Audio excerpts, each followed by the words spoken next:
Hello बच्चों, Nagesh Karasagi orchid school में आप सबका स्वागत है। मैं सना ज़रीन हुंडेकरी, आपकी कक्षा दूसरी की हिंदी की अध्यापिका। तो बच्चों, हमने हमारे पिछले तासिका में क्या सीखा था? सही कहा, हमने हमारे पिछले तासिका में पाठ 7 चूहिया का विवाह, यह पाठ हमने देखा था। अब हम क्या करेंगे, इस पाठ की थोड़ी सी हम पुनरावृत्ति करेंगे। तो बच्चों, हमने इस पाठ में क्या क्या देखा था कि एक ऋषि है, वो गंगा नदी के किनारे जब आचमन कर रहे थे तो उनके हथेली पर आसमान से एक चूहिया आ गिरी और उन्होंने, उस ऋषि ने उस चूहिया का रूपांतर एक लड़की में किया और उस लड़की को अपने आश्रम में ले जाकर अपने पत्नी को, ऋषि पत्नी को सौंप दिया और उनसे कहा कि हमें कोई बच्चा नहीं है, तो आज से यह हमारी पुत्री है, तो तुम इसका हमारे बेटी की तरह पालन पोषण करो, इसे प्यार दो और इसे बड़ा करो। तो जब वह लड़की 12 साल तक उस आश्रम में रही, उसके बाद उसका नाम उन्होंने अंजलि रखा। जब वह अंजलि बड़ी हो गई और शादी के योग्य हो गई तो ऋषि मुनि उसके लिए वर देखना शुरू कर दिए। तो उन्होंने उसके लिए सूरज, बादल, हवा, पहाड़, यह सारे वर देखे, लेकिन अंजलि को इनमें से कोई भी वर पसंद नहीं आया क्योंकि अंजलि एक चूहिया थी। तो आखिरी में ऋषि मुनि ने बहुत सोचने के बाद एक निर्णय लिया कि उन्होंने कहा कि कहीं तुम्हें चूहा तो नहीं पसंद? तो तब अंजलि ने उनके जवाब में उनको कहा कि हाँ, मुझे चूहा पसंद है। तो उसने चूहे को बुलवाया, उसको गौर से देखा, तब उसे उस चूहे के साथ एक अपनापन महसूस हुआ और आखिरी में उसको चूहिया का विवाह उस चूहे के साथ कर दिया और दोनों खुशी खुशी रहने लगे। तो इस कहानी से हमें सीख मिलती है कि अपनी जो जाति होती है वह सबको प्यारी होती है। सब लोग अपनी जाति के लोगों के साथ बहुत खुश रहते हैं, अपनापन महसूस करते हैं। तो जो छोटे छोटे जीव जंतु होते हैं, वो जिस जाति में पैदा होते हैं उन्हें उन्हीं के संस्कार मिलते हैं। तो यह पाठ हमने पिछले तासिका में पढ़ा था। तो बच्चों, आज हम क्या करने वाले हैं, इस पाठ के नीचे जो पाठ्य पुस्तक में प्रश्न उत्तर आए हैं उनका हम अभ्यास आज करने वाले हैं। तो आप सब लोग अपनी जो पाठ्य पुस्तक है वो निकालिए, पाठ्य पुस्तक का पन्ना नंबर 41 निकालिए और अपनी पेंसिल भी निकालिए। जब आपकी अध्यापिका आपको प्रश्न उत्तर पढ़ा रहे होंगे, जब आपको जवाब लिखने के लिए कह रहे होंगे, तो अपनी पेंसिल से अपनी पाठ्य पुस्तक में आपको उन सारे प्रश्न उत्तरों के जवाब लिखने हैं। तो निकालिए अपनी पाठ्य पुस्तक। तो अब आप अपना पाठ्य पुस्तक का पन्ना नंबर 41 निकालिए। उसके ऊपर जो कुछ भी अब प्रश्न उत्तर वहाँ पर दिए गए हैं, अब उसको हम पहले पढ़ेंगे, समझेंगे और उसका हम अच्छे से लेखन करेंगे। तो देखिए, प्रश्न क्रमांक 1, सही विकल्प पर सही का निशान लगाइए। यहाँ पर हमें प्रश्न दिए गए हैं और उन प्रश्नों के आगे हमें विकल्प भी दिए गए हैं। उन विकल्पों में से जो सही उत्तर है उसके ऊपर हमें सही का निशान लगाना है। तो पहला देखिए, क, चूहिया कहाँ गिरी थी? चूहिया कहाँ गिरी थी? विकल्प देखिए क्या क्या ऑप्शंस है, गंगा में, पानी में, ऋषि की हथेली में। अब बताइए इसका जवाब मुझे कौन बताएगा कि जो चूहिया है वो कहाँ गिरी थी? हाँ, सही कहा, चूहिया कहाँ गिरी थी? ऋषि की हथेली में। तो हमें क्या करना है, इसके आगे सही का निशान लगाना है। Very good. अब देखिए दूसरा, ख, चूहिया को किसने मुंह में पकड़ा था? जो चूहिया थी उसको किसने मुंह में पकड़ा था? कबूतर ने। मेरे पीछे शब्दों को सही उच्चारण के साथ दोहराइए। कौवे ने, बाज ने। किसने पकड़ा था? वेरी गुड, सही कहा, बाज ने। तो हमें बाज के आगे सही का निशान लगाना है। तीसरा देखिए, ग। कन्या का नाम क्या रखा गया? वह जो कन्या थी जिसकी चूहिया का रूपांतर एक लड़की में किया गया था, उसका नाम क्या रखा गया? लक्ष्मी, अंजलि, गौरी। ऋषि ने उस कन्या का नाम क्या रखा? हाँ, सही जवाब, शाबाश मेरे बच्चों। अंजलि। क्या रखा? अंजलि। Very good. तो अब हम हमारा जो अगला प्रश्न है उसको देखेंगे। आपको भी आपके पाठ्य पुस्तक में इन सारे प्रश्नों के सही जवाब लिखने हैं। चलिए अब अगला प्रश्न देखते हैं। क्या है प्रश्न क्रमांक 2? निम्नलिखित सही शब्द को गोल कीजिए। यानी कि यहाँ पर नीचे हमें प्रश्न दिए गए हैं, आगे कोष्टक में 2 पर्याय शब्द दिए गए हैं, उनमें से जो सही शब्द है उसके ऊपर हमें क्या बनाना है? गोल बनाना है। सही कहा। चलिए हम प्रश्न पढ़ते हैं। क। किस नदी के किनारे ऋषि का आश्रम था? इस पाठ में, इस कहानी में जो ऋषि है, उस ऋषि का आश्रम किस नदी के किनारे था? सबसे पहली लाइन में हमें इस प्रश्न का जवाब मिलेगा। यहाँ पर कौन से है पर्याय? यमुना, गंगा।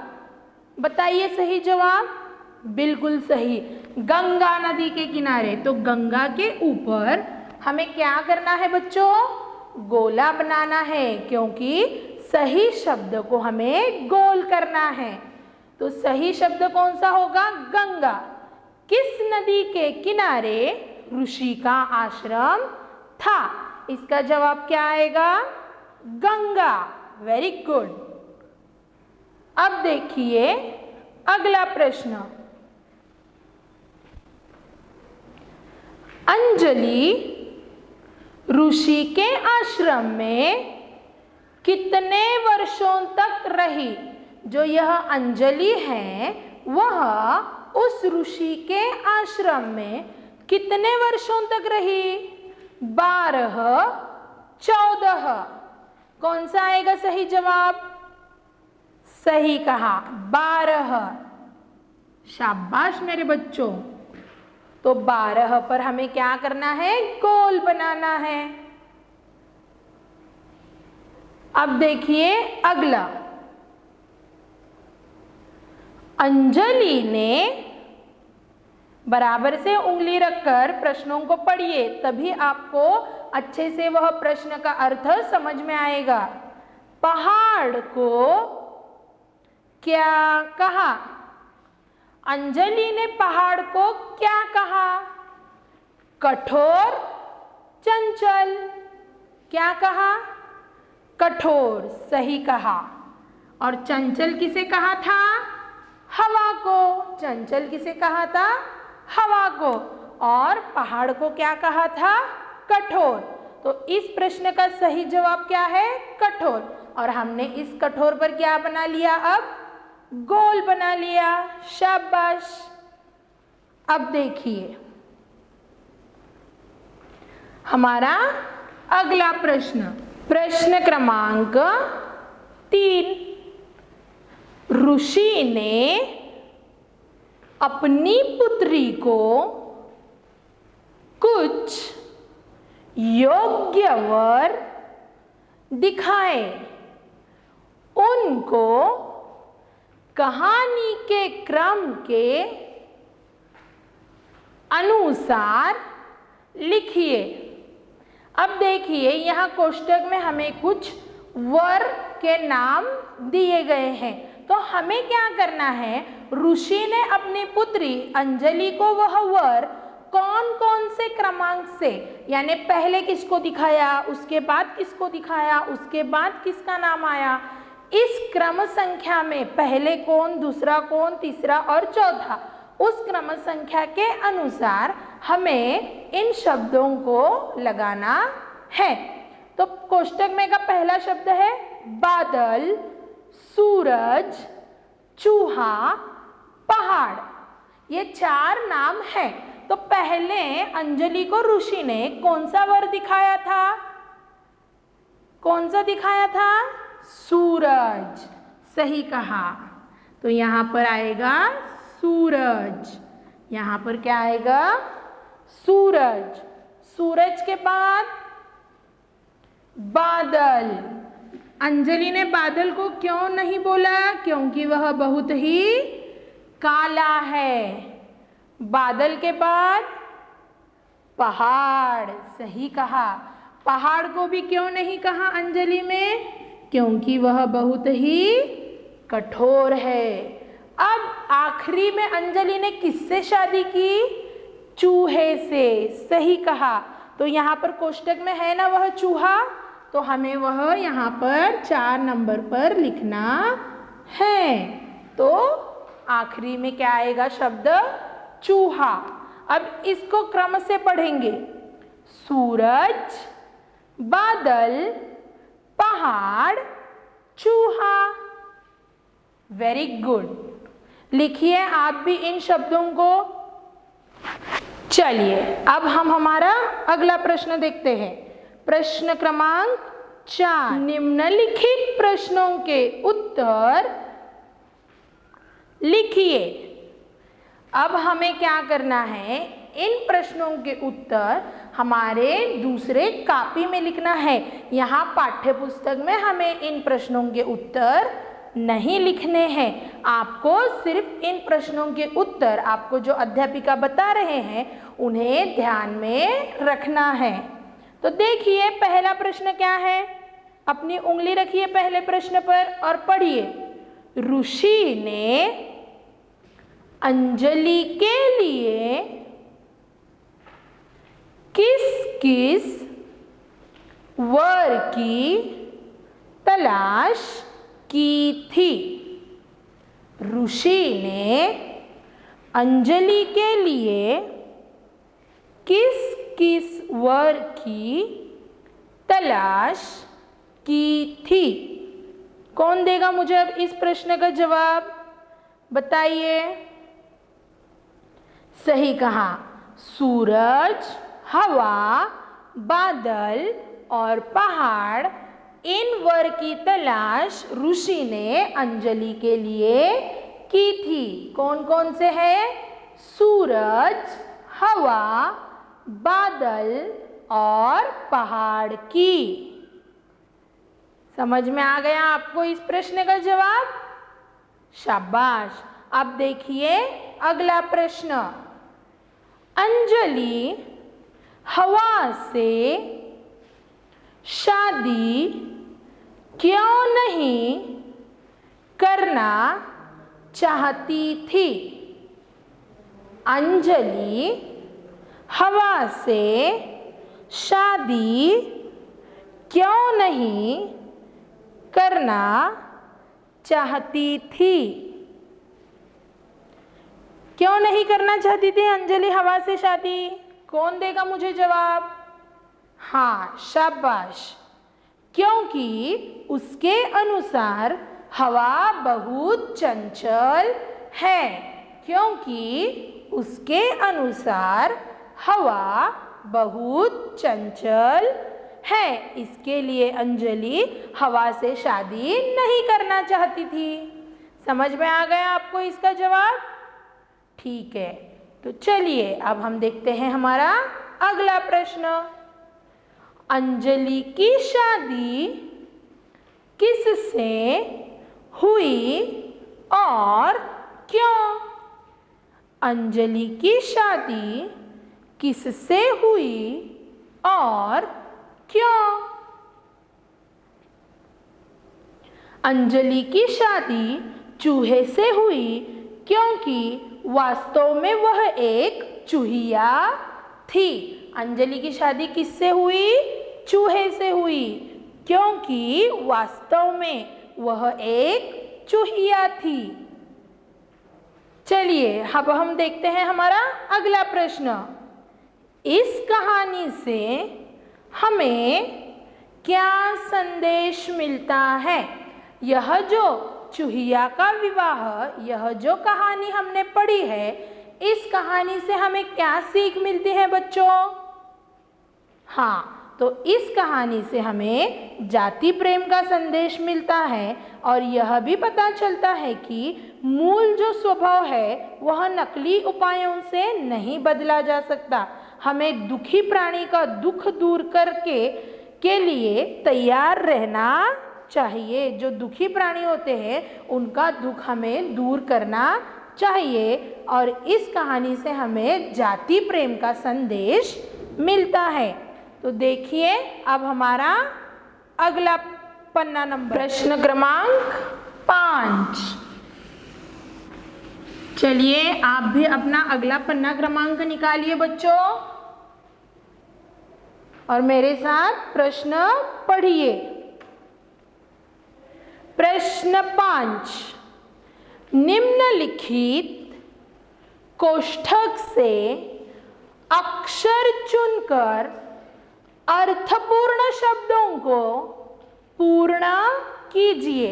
यहाँ पर नीचे एक कोष्ठक दिया गया है, उस कोष्ठक में आपको कुछ अलग अलग अक्षर दिए गए हैं और उन अक्षरों को सही शब्दों में भरकर हमें अर्थपूर्ण शब्द तैयार करने हैं। तो यहाँ पर कौन कौन से अक्षर हैं? ज, ही, प, च, ग, का। यह अक्षर हमें कोष्ठक में दिए गए हैं। तो हमें क्या करना है? यहाँ पर जो रिक्त स्थान है शब्दों में, उन शब्दों में वो सही अक्षर भरकर अर्थपूर्ण शब्द तैयार करना है। तो देखिए यहाँ पर पहला क। आप सब लोग अपनी पेंसिल हाथ में लीजिए, हाँ, और ध्यान दीजिए। आ डैश म न। अब आ के आगे हमें यहाँ पर रिक्त स्थान दिया गया है, तो हमें यहाँ पर कौन सा शब्द आएगा? हमें एक अर्थपूर्ण शब्द तैयार करना है। क्या तैयार करना है?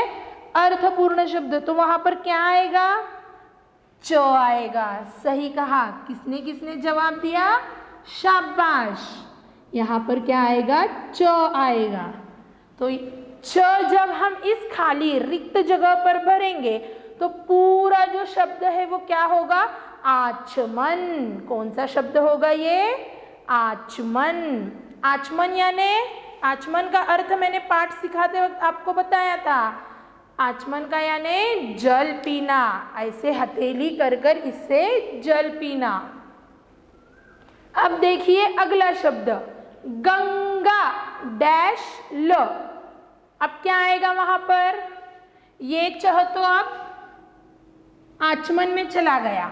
अब इसके जगह कौन सा अक्षर आएगा? गंगा। कौन सा आएगा? ज आएगा, ही आएगा, प आएगा, ग आएगा, क्या का आएगा? सही कहा, ज आएगा। कौन सा अक्षर आएगा? ज। तो क्या होगा ये अर्थपूर्ण शब्द? गंगा जल। सही कहा। कौन सा है ये शब्द? गंगा जल। अब देखिए अगला, पी डैश ल। अब पी के बाजू में कौन सा अक्षर आएगा? प आएगा। सही कहा। क्या आएगा? प। यहाँ पर प लिखने के बाद वो कौन सा पूरा शब्द तैयार हो गया? पीपल। कौन सा हो गया? पीपल। अगला देखिए, चू डैश या। यहाँ पर अब कौन सा अक्षर आएगा? सही कहा। इस कहानी में कौन है? चूहिया है। कौन है? चूहिया। तो हम यहाँ पर ही यह अक्षर लेंगे और ही रिक्त स्थान जब हम भरेंगे तो चूहिया, यह अर्थपूर्ण शब्द तैयार हो जाएगा। अब यहाँ पर क्या आएगा? यो डैश य, योग्य। क्या आएगा? योग्य।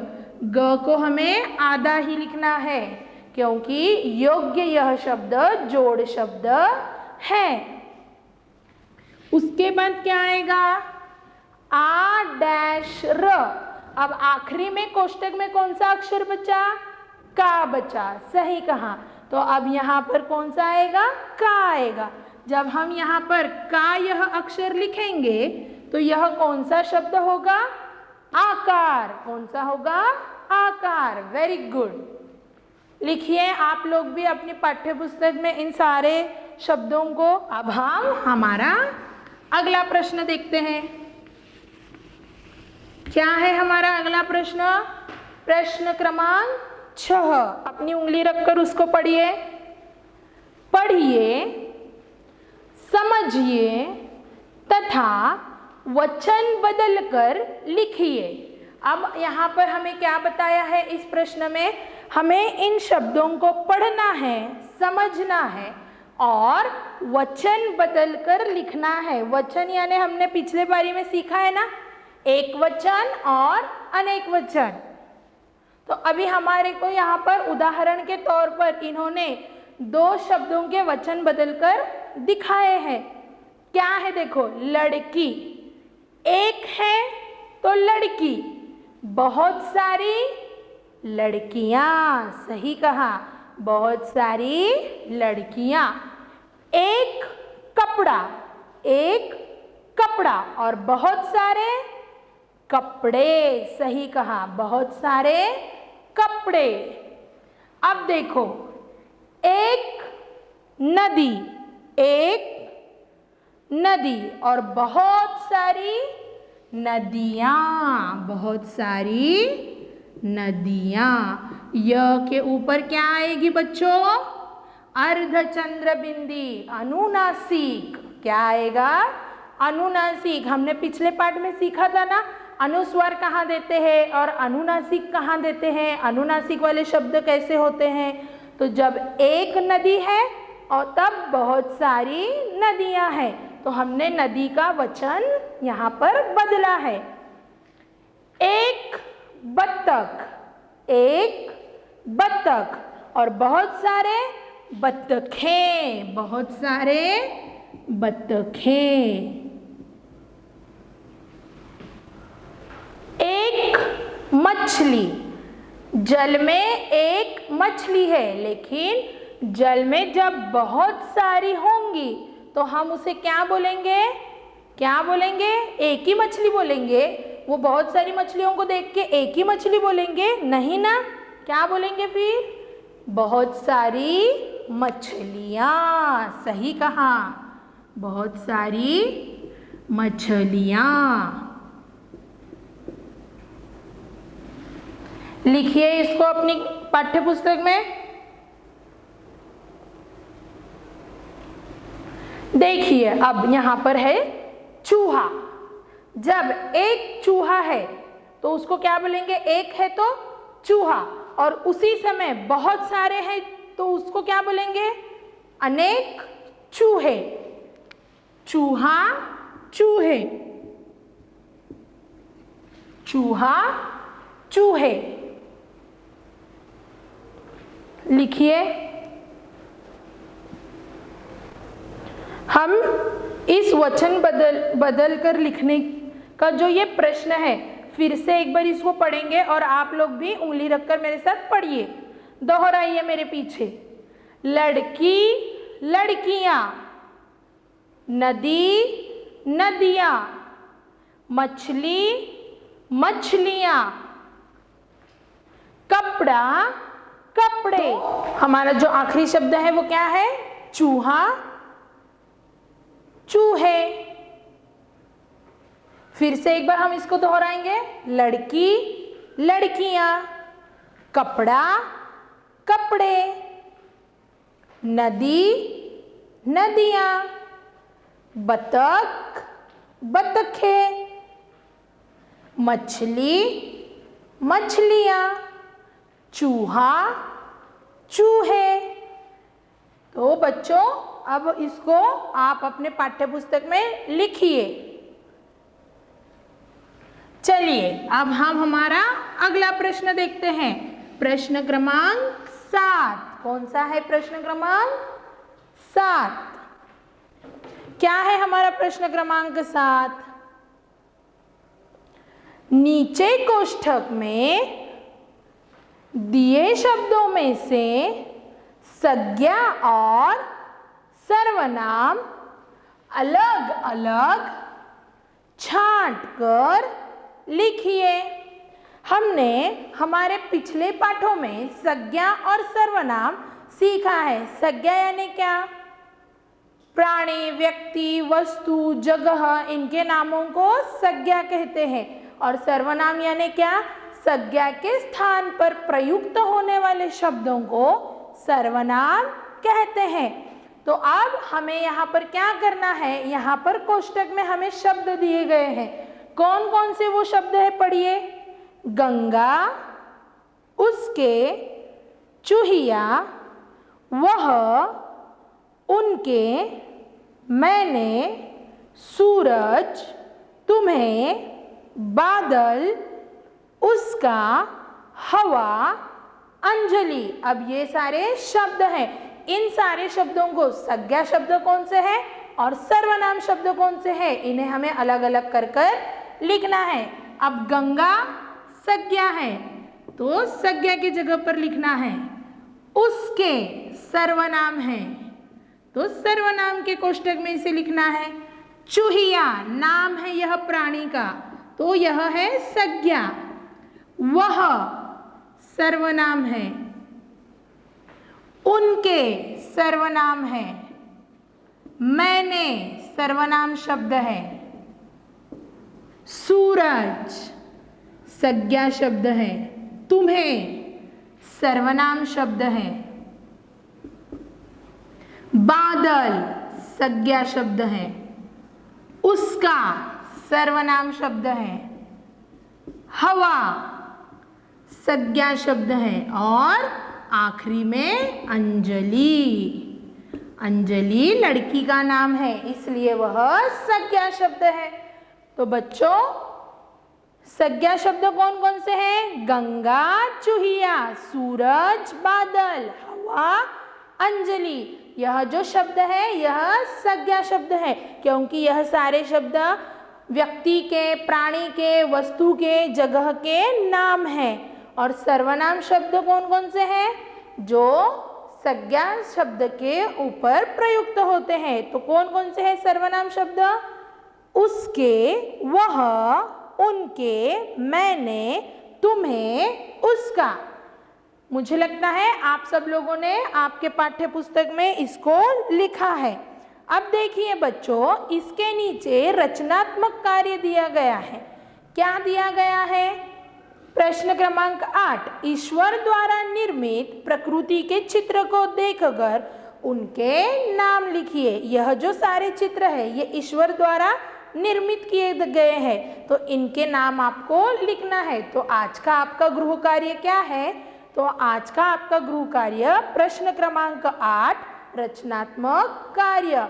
अपने माता पिता की मदद से आपको इन ईश्वर द्वारा निर्मित किए गए प्रकृति के नाम ढूंढना है, समझना है और उन्हें यहाँ पर लिखना है।